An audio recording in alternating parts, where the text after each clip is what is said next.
Welcome back, everybody. We are back with another Working Brother Talks.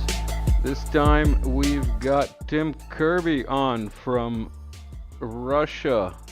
Hardcore or not hardcore? Sometimes it's Tim Kirby Russia hardcore. Sometimes according it's to not. Telegram, it's always hardcore, but my Telegram, Tim Kirby hardcore. But yeah, that kind of arose because I wanted to kind of maybe make. I have a problem. I'm a very chaotic, in some ways, kind of a thinker, and I thought people would get too turned off by the fact that sometimes I like some jokes, I like some memes, but I also like some serious information. And I kind of wanted to have two Telegram channels, one about serious stuff and one about goofy stuff, but it just all wound up being thrown into one anyways. So that's where the hardcore comes from.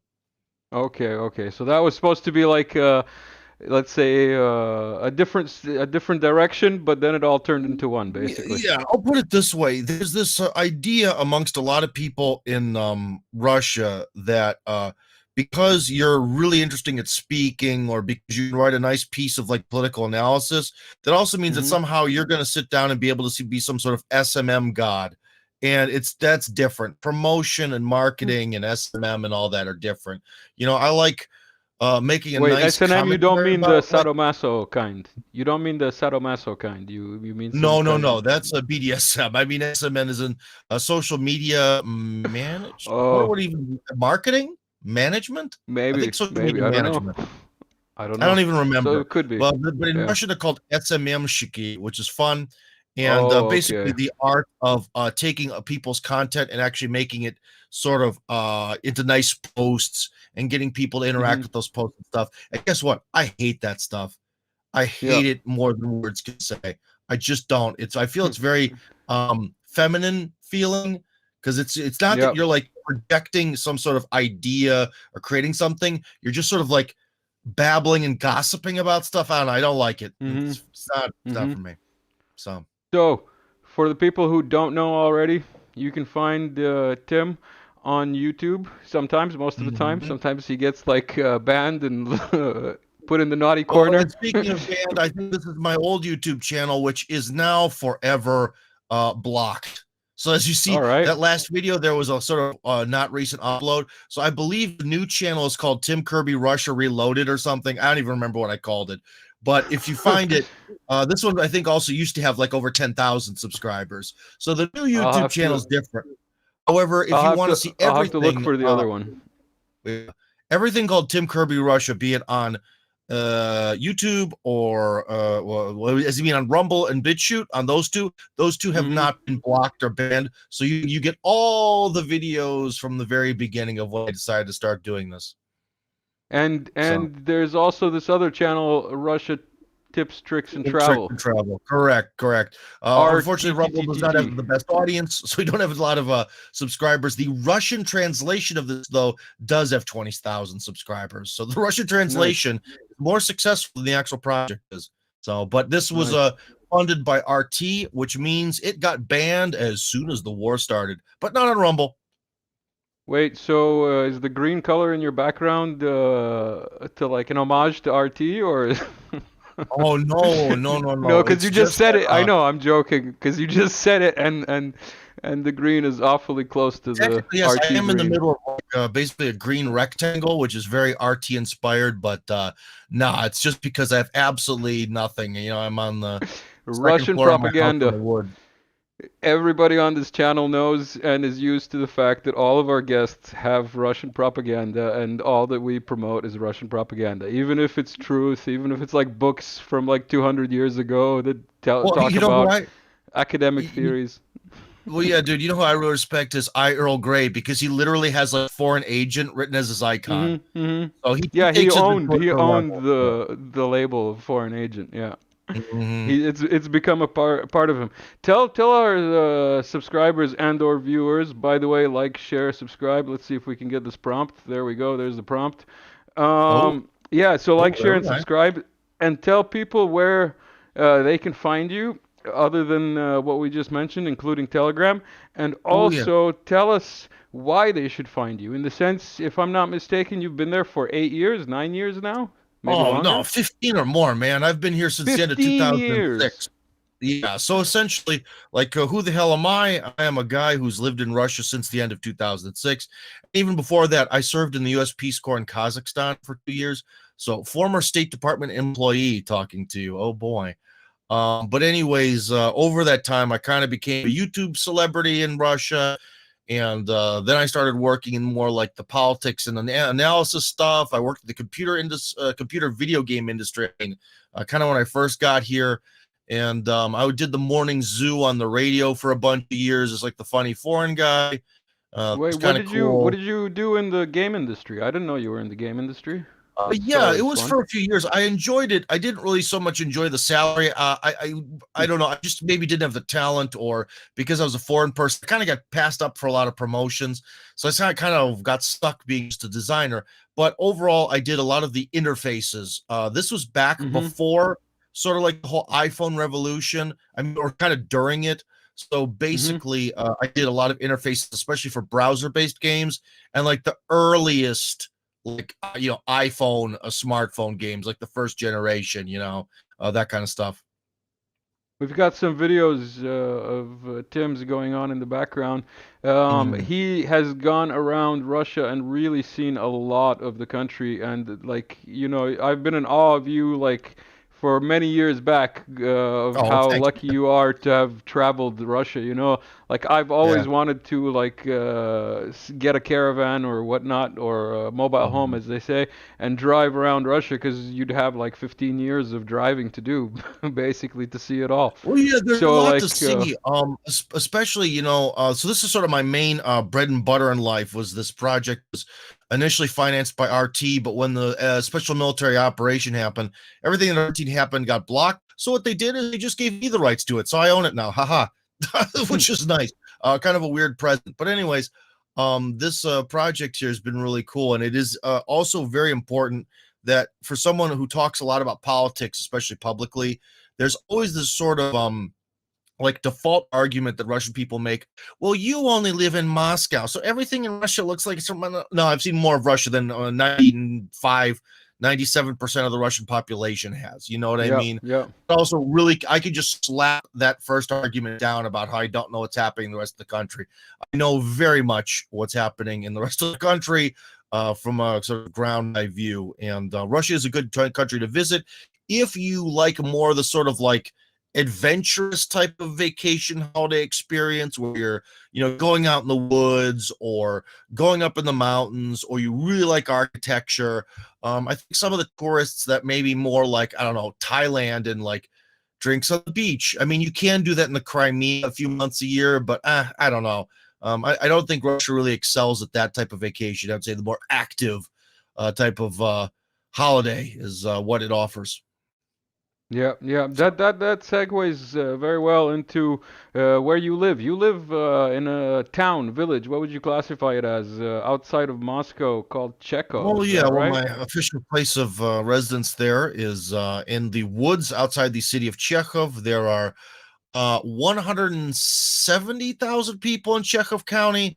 66 live in the main city, 66,000. So that's leaving 70, 104 people live outside the city in the sticks. So in a lot of ways, it's actually very rural if you sort of average it out.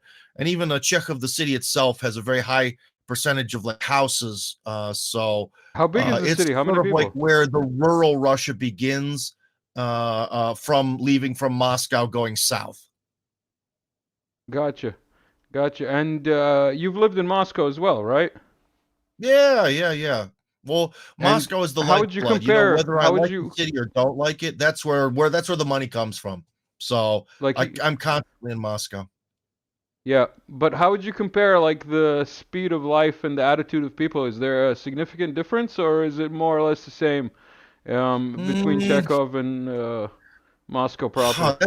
that's a little bit of a tough one. Yeah, you know what? I can definitely say that in Chekhov, you I don't know, because I know your background is you sort of grew up from Serbian parents, but like in Kuwait. Was that it? Yeah, yeah, yeah, yeah. So you might not be familiar with this, but you might. Have you ever heard of the Andy Griffith Show? Sounds vaguely familiar, but I'm not exactly It's sure. sort of Like, like about tell me a more and I'll father and a remember. son. a father and a son. It started in the black and white era and ended in the TV era, so it's both color and black and white.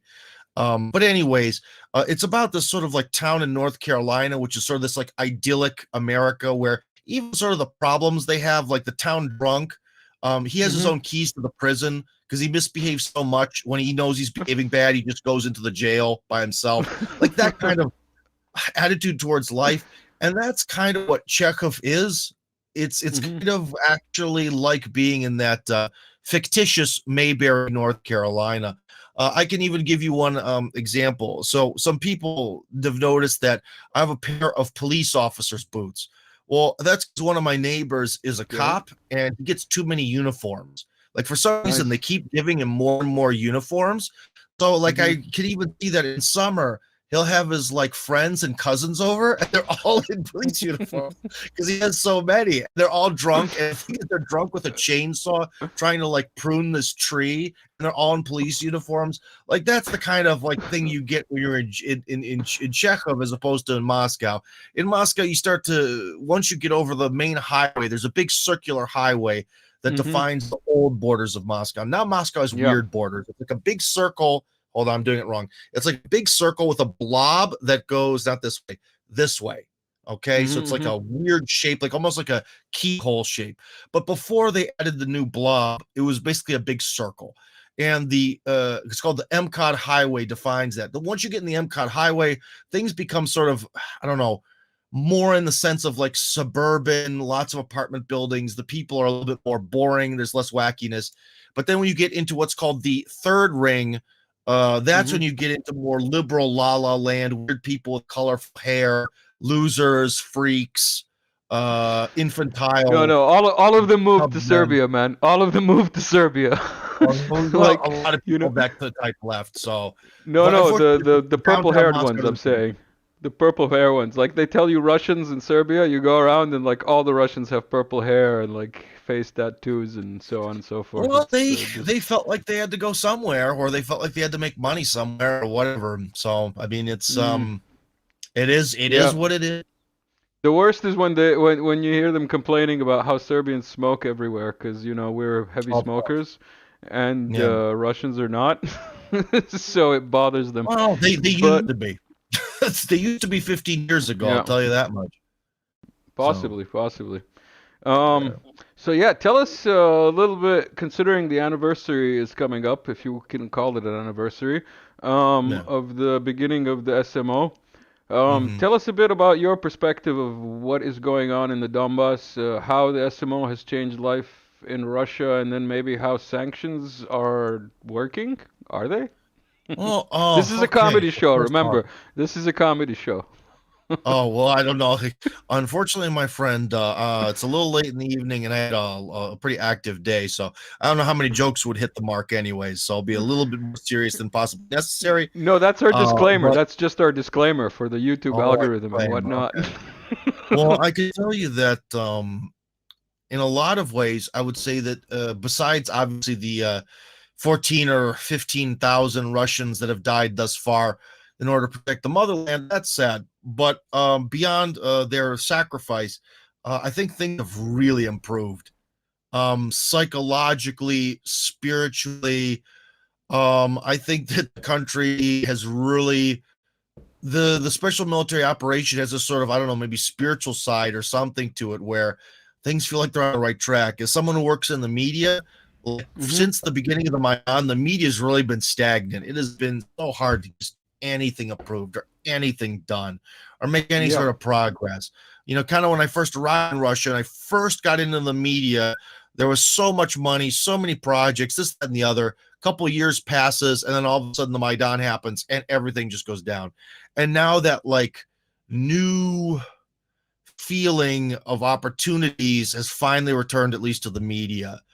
And also, I think we're going to talk about this later. Just the fact that for like the first time ever in all these years of me being here, that the state Duma is now very interested in actually trying to get people from the West to come here and move here. And it's actually concerned about immigration and the future of the country and all this is another good sign. I think a lot, that 1,100,000 people who did leave, which is a lot of people, it was kind of the bad element. Is that the official number? I haven't heard a number.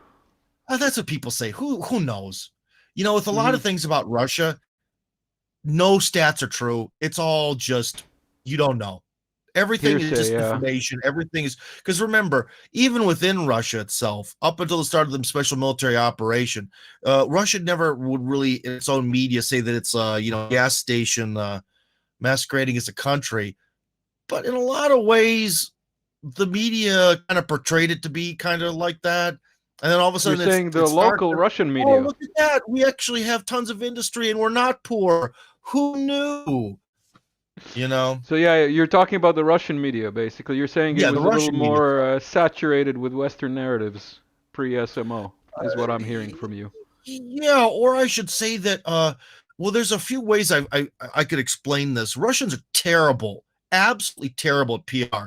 So again, there's this Western thing that usually the West, when it talks about Russia, it's always some sort of projection, like in a very blunt way. So they talk about how Mm-hmm. repressive Russia is when it's sort of the West that's becoming the repressive ones, or they'll talk about like Russian propaganda. Russians actually suck at propaganda. They're terrible at it. Like Yep. Russia's terrible at PR and advertising and all that sort of stuff. It's just zero. Okay. So yeah. The way I distinguish the West's versus the East's or Russia's propaganda is that the West will use lies to manipulate and to force a narrative or a perception, whereas Mhm. the East and Russia will use truth when it suits them, but they won't lie about they won't make up blatant lies. You know what I mean? Oh yeah, that would be explained by this. This is an ancient meme. Okay, this meme comes from like the '90s, even before most people here had the internet. They said that the Communist Party lied to us, but they told us the absolute truth about capitalism. You see, Yeah, yeah, ah, yeah. and that's very much in Yeah. line with your theory. So And I just want to draw attention to the fact when I met you in real life, when I passed by Moscow, one of the things that mhm. I was clueless about, having followed you for years before that, was your let's say how good you are with the Russian language. Like Yeah. you've picked it up. I'd say you're pretty fluent, if not fully fluent, right? Yeah, I'm pretty top tier with it. I wouldn't say my pronunciation is the absolute best I've ever heard from a foreign person, but Mm-hmm. yeah, maybe my vocabulary might be the deepest, or my ability to be a bit creative with it. Generally, most people are very bad at being creative in a foreign language. Or I've heard Russians try to write poetry in English. Like people are like big fans of it. They're really fans of English, Yeah. and they try to write poetry, and it always kind of sucks. Like it just Mm-hmm. doesn't have that natural flow. I don't write poetry. Okay, in fact, that's really not my thing. But puns and stuff apparently work because I was able to work on the radio and this stuff, and a lot of puns, a lot of wordplay. And apparently, I can do that. So yeah, I'm pretty on the ball with it. But I think that I've noticed that for the most part, although I have met one person who's definitely an exception to that rule recently. Besides this, like one guy, everyone I've ever met who was successful in Russia that's a foreigner had to learn speak Russian well, like 7 or 8 Yeah. out of 10 minimum, to Mm-hmm. actually be able to Mm-hmm. do something here. Or otherwise, you're just foreign guy and you're probably going to be teaching English to the day you die. I have met people who love teaching English, so for them, fine. But if you Yeah. don't love it, oh boy, that's like issue number one is learning how to speak it, or else you're just so you can't do anything in society. You're just an outsider and you can't get anything done. As they would say, это нормально, right? Yeah, something like that. That's normal. Moving right along, or actually going a little bit back because you skipped one of the questions. Sure. Sanctions. How do you think they affected your life? And I mean, other than the money issue, Yeah, not being well, able to it receive affected money my from life. And abroad. well, first off, most people around me, we were pretty sure that it was going to be tough times ahead, but not in a way like, oh, this is awful, overthrow Putin. People were just kind of like, well, better stock. Like for example, I actually stocked up on shampoo. I heard that there was going to be basically the end of shampoo. Apparently, shampoo is made in Russia. No matter what it says on the bottle, the factories are here. So shampoo is not an issue. Okay, I bought 3 bottles at one time, for no reason apparently. Okay, so that was Yeah. my little weird paranoia. Why I picked shampoo, I don't know. Probably because it was something that's, I forget, like there's Unilever and Johnson and Johnson, or all the companies that at least used to make it, but whatever. Mm-hmm. Mm-hmm. So, anyways, so there was a little bit of a worry that there would be scarcities of some things, but generally people are like, well, it's the people that wanted this. Not that they wanted to have Yeah. a war in general. Of course, the Russian people don't want to go to war, but Mm-hmm. they wanted a solution to the Ukrainian crisis that already happened, you know? So they've been waiting for this for a long time. So in a lot of ways, people weren't exactly, how should I put it, displeased with the fact that they got hot. You know what I mean? Now about Okay, sanctions, how they when wait, personally, when you bring up the mood of the people, these people that wanted something done about the Ukraine issue or problem or whatever, yeah. the Donbass and the Nazis in Ukraine, um, what percentage of the Russian population do you think that is? Like, who were aware of it beforehand and were, let's say, cheering on some kind Oh of well, one thing, more dude, I serious can tell you reaction? about who is aware of it.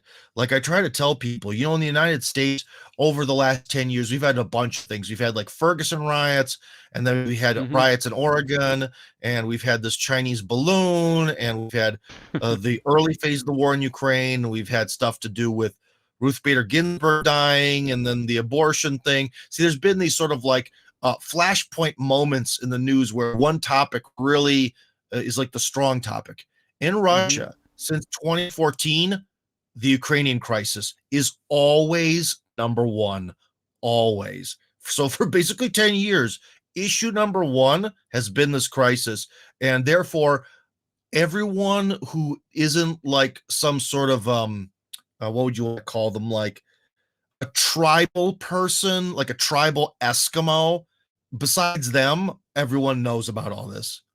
You know So, what I mean? so see, I didn't know that. I didn't know it was such a like mainstream topic on Russian news. So you're saying Oh, basically yeah. on every news broadcast for the last 8 years there was Oh yeah, it was always issue number one, blinding hmm in a lot of ways everything else. Now another thing about this is, okay, so this is constantly on the news. They show the people who were burnt to death in the buildings in Odessa on May 2nd, 2014.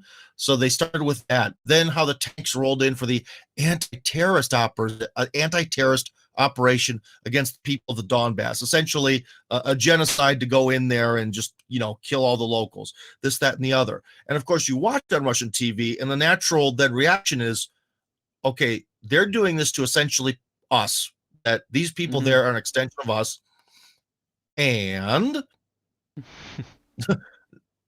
okay, they're murdering us now, and then Yeah. finally, about 1 year ago to this day that we're speaking, the end came to be. And so in a And lot of and ways, the population asked for this. and the question is other like okay, it's the narrative. Okay, it's been going on in the news. But like of the people watching the news, which I'd say is like generally 40, 50, 60% maybe of the total population, of Yeah. them, how many do you think had the same feelings as you do, as normal people do, Well, judging about by what the needs to be approval done? ratings of President Putin's policies, 80%. So you'd say 80% basically. So there's about 10% that are still lingering in Russia, not able to like Well, the thing is, leave. the thing is, those people left. I'm talking about sort of like when the war started, of the people who were Oh, in okay. Russia. Yeah, yeah, I yeah, would yeah, say it would be sort of like 80 who are for the war because it was righteous, 10% who are against it because of like things like, oh no, but I have business in Dubai. My life is going to be over. Basically, yeah. that hmm not a certain level of maybe selfishness, or they were pretty sure that Russia would lose. Yeah. So it's not so much that they're like, we're evil, we're against Russia. It's more just like, hmm this is going to blow up in our faces, or it's going to destroy my life. There's that Yeah. 10%. And then maybe that's even more, 15%, to be honest. Then you always get into like the legendary epic 2% of the Russian population, which probably is less now, that is hardcore liberal. There's always Yeah. 2% of them, just enough to be annoying. And of course, Yeah. they're all against they've been against this, from the war. They were completely silent for 8 years of watching Russians be massacred for their ethnicity in the Donbass. But as soon as the war started to save them, нет войне, as in no to war. Yeah. No comment. What can I say? Sounds very Soros funded. In any It case, is Sorosian in its own yeah, manner, if that's the proper adjective. yeah. So, I didn't know they'd already made it into an adjective. who knows? Considering you already mentioned your visit to the Duma, Yeah. could you tell us what the Duma is? This is the state Duma, the city Oh Duma? yeah, the state Duma is like the lower house of parliament. It's essentially the factory Okay. where new laws come from, which is very similar to a lot of countries. And that's one of those other things where I doubt your viewers think this, but I'll just say it because still sometimes I hear the people think that Russia's kind of communist or something. And it's not. Like the overall skeleton of Russia's legal system is very much a mimicry of the West, with more power stacked in the presidency, and that's about it. So it's kind of just that. And yeah, it was a very moment of optimism for me, and it was my sort of first chance to actually go to the Duma and really be able to uh, talk about any topic seriously, but this is one close to my heart, which is immigration, because essentially the Russian immigration system as it stands today only allows two types of people to come to Russia. People who already have a direct connection to Russia, being they're already married to a Russian person, they already have a kid with Russian citizenship by some weird twist of fate, and they don't, or they were born in the USSRs and before 1991, and they want to go back home. Those people can apply for a temporary residency permit under at any time they like. Okay, no guarantee they'll get in, but they can apply. And also people who are willing to invest like over $220,000 at the very least into the economy can sort of buy their way into being able to apply. So that's like the 1% or 1/10 1%. I don't know what percent of the global population can just put over $200,000 on the table on a whim and be done with it and not worry about it. But anyways, that's essentially the only people who can enter in the Russian system. So I've been contacted by hundreds, if not thousands of people over the last few years as I've become sort of more quietly famous about moving to Russia and how to do it. And the short answer is you really can't. I mean, that's the reality of it. And I don't know if that serves Russia's interests. So one of the things I mentioned is it's like, okay, if we want to live in a society that's closed off and we don't have immigration, that's fine.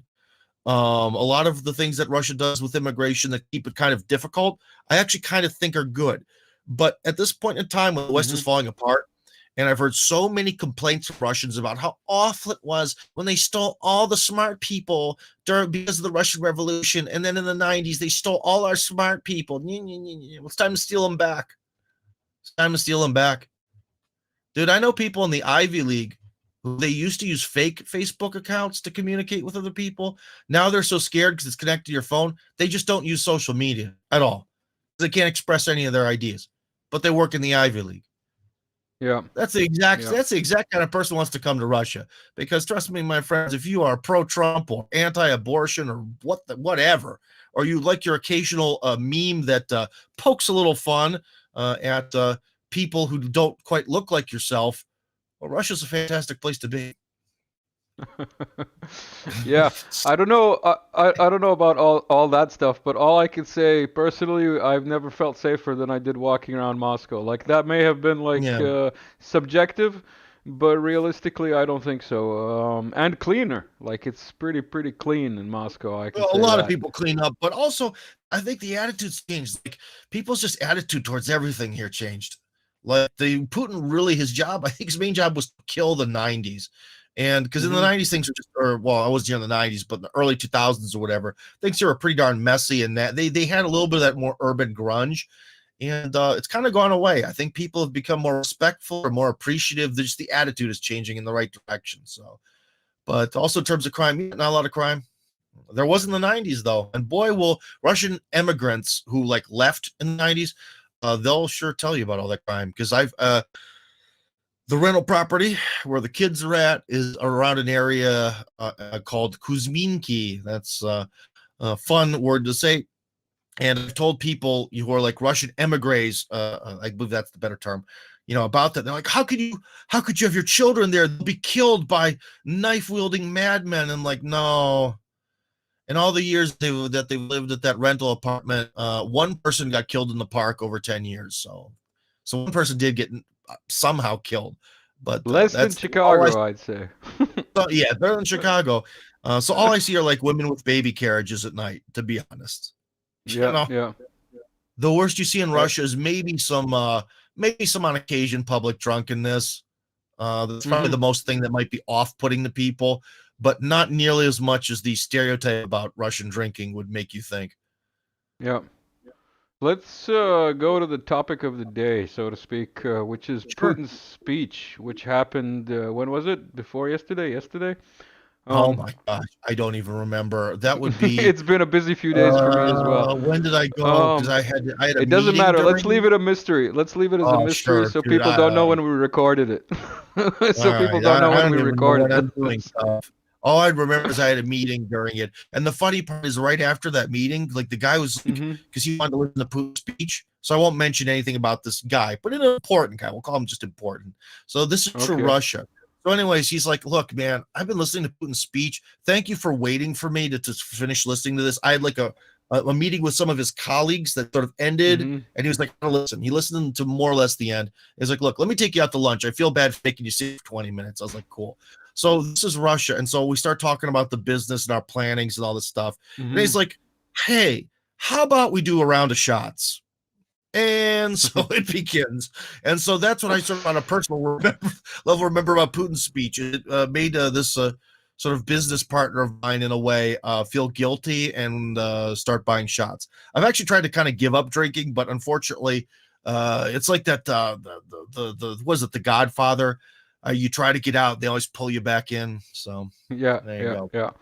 About Putin's speech itself, tell us what you expected from Putin's speech, from all the like Western and Eastern, let's say, propaganda and expectations of all the blogosphere, and then tell us what was actually said that you think is most relevant. From the blogosphere, everyone always thinks that Putin is going to do something brash or brazen or big, and with the exception now of the February 24th, 2022, the beginning of the special military operation. I'm in awe at your control of dates. I can't remember any date. Well, that one. You're like a master. Well, about that particular date, I am. We into the history of other countries, it's not so good. But we remember that specific moment where Putin, he came on and he laid out the reasons of why the special military operation is happening, this, that, and the other. That was something bold that was about bold action, was going to make a big change in life. That was something, big. Okay. Besides that, he never has.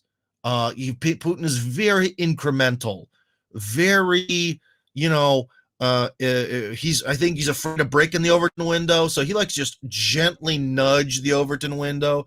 So in some ways, people were like, this speech was very fiery, but you can see the language he used it's only starting to get kind of fiery now. It's very slowly changing as the Overton window moves. So a lot of people are predicting there'd be a general mobilization that they're going to draft everyone, which would be stupid. That would essentially be Russia deciding to lose the war. Because drafting everyone and mobilizing the entire economy probably actually would break Russia and its economy, if that makes sense. So that would be the worst possible thing to do. So everyone who pushed that theory or believed in it, guys, you have to. I do not have a degree in economics. I'm not an economics genius, but I think even someone with a basic knowledge of the way that money works should know that that would be a stupid move, and that wasn't going to happen. And also based on Putin's track record of being kind of boring. Again, there's this projection that comes from the West that people always think that somehow Stalin was really like loud and angry, like Hitler was. But if you notice, they show a lot of Hitler speeches to show how angry he was, but there aren't really a lot of angry Stalin speeches that they use for stock footage. Why? Because he didn't talk that way. And it's also with Putin. Putin tends to speak very clearly, calmly, and very decisively. Sometimes, like if he was speaking English, sometimes we have to say that the Western powers have gone too far, that they have become exploitive of the globe, and this can no longer be tolerated. This exploitation of the global South has to come to an end, and the actions that they have done in Libya, in Syria, in Iraq, and now in Ukraine are proof that they are living in unacceptable. That's how he talks. Like, if you understand Russian, Yugoslavia too. Everybody forgets Yugoslavia. Putin never forgets Yugoslavia. Neither does Lavrov, but Yugoslavia too. Yeah. The point is, he's a lawyer, isn't he, Putin? Well, yeah, that's what his legal background is. But again, like, part of Russian culture is really not to be emotional. Like, as someone who plays pro-American football in Russia as well, I can tell you one thing is that the big difference between the game is not so much in the rules, but in Russia, there's dead silence. Only the quarterback speaks. You're not supposed to ever speak when you're on the field. So you know what I mean? So you're saying there's like a hierarchical structure that's like unseen, basically. Well, yeah, or two, like I have one of our American teammates who left Russia and came back, but unfortunately he has to work nights, so he can't play, which sucks. We need him. He's a really good cornerback, but he always is like, man, I miss trash talking and stuff, and no one does that here. I'm like, to be honest, I don't. I don't miss trash talking. I like the pure silence of just you're lined up against the defensive line, you're looking them in the eyes. Nothing. They don't say one word to you. You also have to physically hand the ball to the referee. Like, you're not supposed to throw it or really. You can spike it, but then you're expected to pick it up afterwards. So basically, it's like a politer version. Let's put it that way. Yeah, of American football. And so if you think about it that way, like, that's why Putin is very reflective of that sort of Russian stoic. Let's be calm, or maybe we can be a little excited, but let's not be crazy excited, or how, because Moscow is infiltrated by liberals. For example, on some of the trains, they want to enforce a quiet wagon, like a quiet train car that's supposed to be quiet. And they're all quiet because everyone in Russia knows to shut up. A big part of Russian society is, how about you shut up? And not so much in like a political sense, like, how dare you speak against our glorious leader? Just in general, keep your yap shut. There's no reason to be loud. To be yapping around. That's a good word. Yeah, they're frugal with their words in the sense that they use them when they need to and they don't just blab around. Yeah, and also one thing is, maybe you hear it a little bit, me and other people, but also Russians are not great orators. That is a rare thing, not a common thing. I think the American educational system makes much better people for speaking and sort of advertising, promoting ideas. The Russian system is a little bit more technical, or I don't know. I don't quite know how to put it. But anyways, Putin is very much a reflection of Russian society in that way, that he's not like bombastic. He's not like Trump. He doesn't have like big he never has emotional reaction to anything. Like, oh my God, I forget when he was really, really angry at one particular, I forget what it was. I think it had to do with like some factory failing that the government invested something. But like, I think at the most, he like slammed a pen once on the table. You know what I mean? Like, for him, that was, I'll kill you, pen, So it's just a different. Oh, I think I know. It was like an internal meeting, and there was a guy that was answering his questions on camera, on video, and he didn't answer correctly, or like he answered something that he shouldn't have. I think I know the scene that you're talking about. Like that. Or one time, I think he got angry at someone, and he was like they didn't sign some sort of like anti-corruption document, and the one guy's sort of like, by the way, I noticed you didn't sign. Well, no, because that's American. Hold on. I noticed that you didn't sign the anti-corruption document. Please be so kind to sign it right now. I'm waiting. Yeah, that's what it was. You have to kind of like lower the emotion, increase the sort of like authoritative kind of tone. So again, he has a very different way of doing things. But if I always tell people, if Putin could speak English and he could talk about guns and taxes, which he never does in Russian, he would be the ultimate Republican. They'd love him. Oh my God, he's so business, he's so serious, but he doesn't like to talk about guns and taxes ever. Yeah. Okay, so biggest takeaways from the speech, as let's say a foreigner living in Russia who's now you're Russian now, right? You got a passport. Yeah, I have a Russian passport. Yeah. Yeah, so you're let's say what do they call them? Naturalized Russian. Let's put it that way. Naturalized citizen. So anyway, the big takeaways are that thankfully nothing is major is going to change. There were like no big revelations. He just kind of essentially, reaffirmed why Russia's doing this. He reaffirmed the sort of treacherous nature of the West. I guess he also wanted to make it again remind the public that he mentioned how Merkel admitted that the Minsk Accords were just to buy time. And so, Mm-hmm. he sort of just underlined a lot of the actions of the West and how they've sort of created a situation that it's a mess that Russia has to clean up. But if there was anything about some sort of major policy or plan shifting, nah, I didn't hear it. It was your sort of typical, maybe post, oh my gosh, maybe at some point after Trump euphoria wore down and people sort of realized that Trump wasn't really going to radically change U.S. Russian relations. That's when we have pessimistic Putin comes out, and pessimistic Mm-hmm. Putin is just sort of like, well, you guys are our enemy because you want to be for some reason, and there's nothing I can do about it. So you're the enemy now. We'll deal with this and going forward. And so that's kind of what it was. I mean, it's just sort of a little bit of a speech where you're kind of beating the patriotic drum and sort of reaffirming why we're doing stuff. But again, I didn't really hear much by way of any sort of planning or ideas that he hasn't mentioned before. Anytime Putin goes up, he always remembers, remember, we're in the process of increasing social programs. Social programs. I think people like the idea of social programs just as a vague word. I think that resonates Mm-hmm. with people because it means stuff for the government for free. Well, for free in quotes. Yeah. So I think there was some social program talk there. Oh, he did mention that they're going to take care of the dead soldiers. That everyone, the soldier that dies, their family's going to Mm-hmm. be taken care of. That was something it's not news, but it's definitely something that was good to say to the public. Yeah. So yeah. Yeah. That's about it. Kind of a So, boring speech, to be honest. I'm not one thing. Although Putin is our national hero here, and I have a great respect mm-hmm. for him.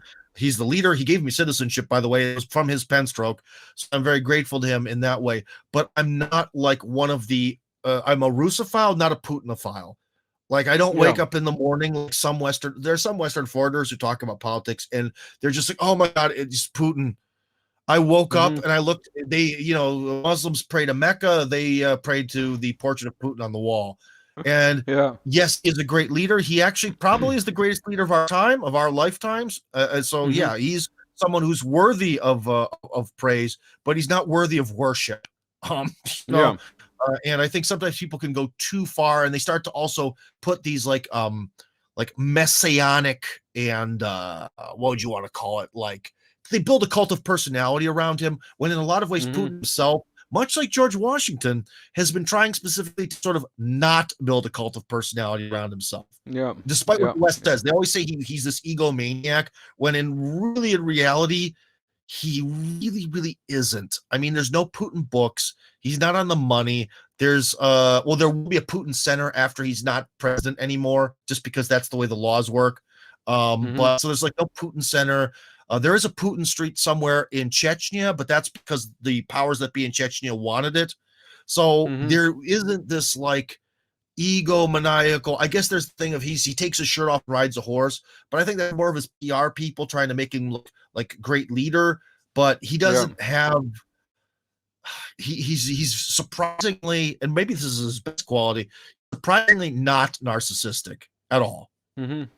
So you're saying your admiration for him basically comes from what he has done for Russia as a Russian and as a leader, as opposed to him just because of who he is. You're primarily like in love with Russia, and because he has helped Russia, you appreciate him, as opposed Well, to worshiping whatever he says. maybe let me put it this way. I think of the Russophile club, there's this certain branch that, like again, like I said, they're sort of obsessed with Putin, and I think that their real love is for Putin. Like I mentioned about, I was kind of joking about the taxes, although that would be true. I do think that to some extent, kind of wish that he was a Republican American citizen, and Mm-hmm. they really like him. I don't know if they really like Russia, and especially when you get into the Russophiles who haven't really lived in Russia, they tend to kind of put the horse before wait the wagon before the horse when it Yeah. comes to Putin, because they seem to think that like he's the greatness, where I think Putin himself would say that he's more this person responsible for using the already greatness of Russia. It's kind of like oh my god, I think a good example would be like, you know, the Prophet Muhammad never said that he was divine. He was divinely inspired. God is great. He just happened to be the person that God chose. And I Mm-hmm. think of it sort of that way. And that's why Muslims tend not to particular, not really like praying to saints and things like that. They're kind of praying specifically, you know, they're making sure that worship goes specifically to God, but a ton of respect goes to the Prophet Muhammad.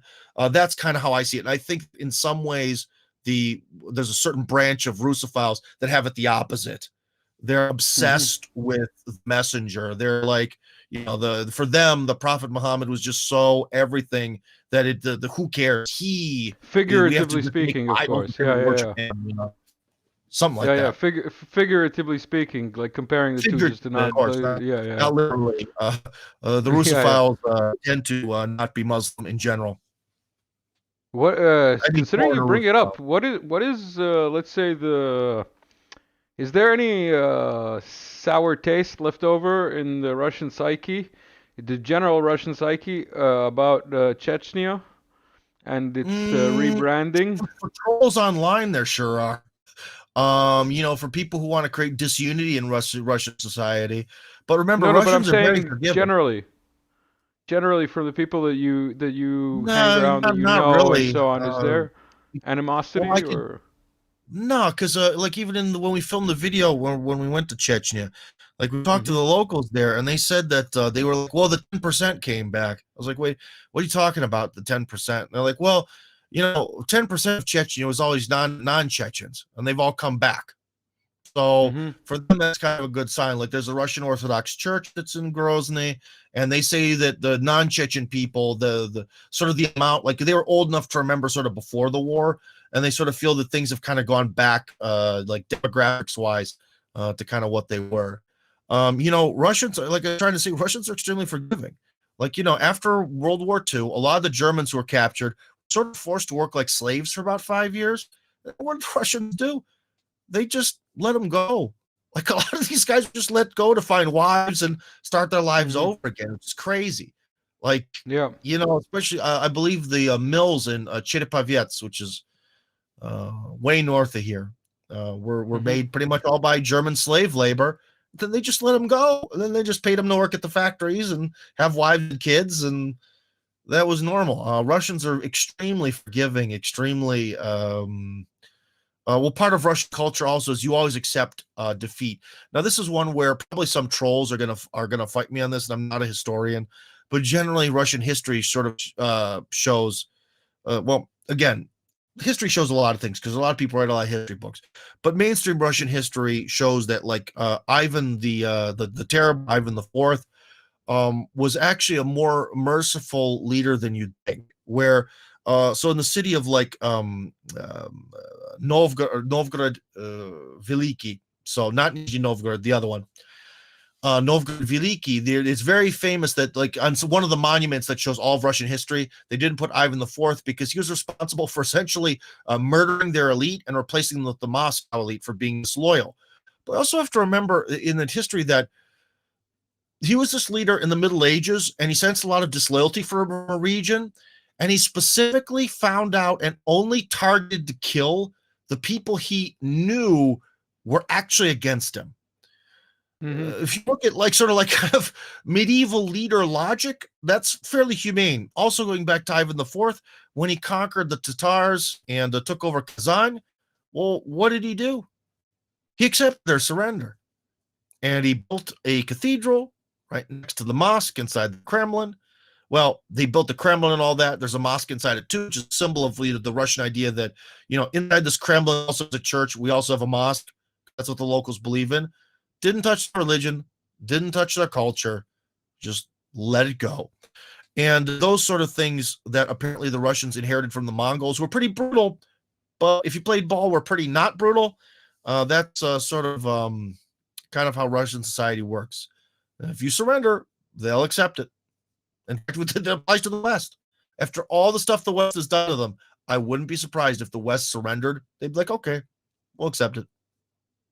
I was just gonna pivot to that, considering you're talking about surrender. Would they? Because like, there's talk of negotiations every month or so, and the like both sides are saying the other should surrender, Yeah. and Moscow's gonna fall any day now. Tell us what you think. Do you think they actually would, and what would be the terms of the surrender? Would it be like an unconditional surrender?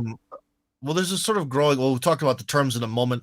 There's this growing. I think it's a bit of maybe more of a myth than truth that that Zelensky actually wanted to surrender, but the West wouldn't let him.